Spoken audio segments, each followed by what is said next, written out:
Your iPhone can record its screen and your voice at the same time.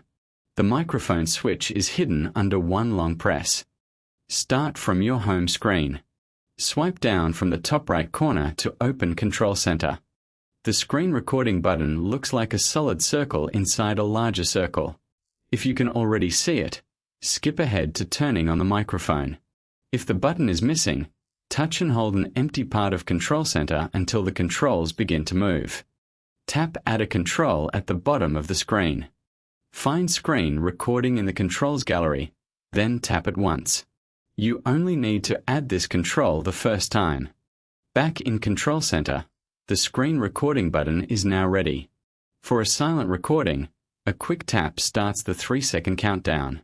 To include your voice, press and hold the Screen Recording button instead of tapping it. The recording panel opens. Tap Microphone so the button turns red and the label says Microphone On. This microphone captures your voice and other sounds around the iPhone. It does not guarantee that every app will allow its own protected audio to be recorded. Tap Start Recording.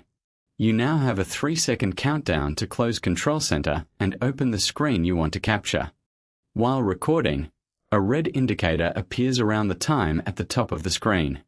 Tap that indicator whenever you are ready to stop. Tap Stop in the confirmation box. You can also stop by opening Control Center and tapping the red Screen Recording button. Your recording is saved automatically in Photos. Open Photos, then look in your library or under Media Types and Screen Recordings.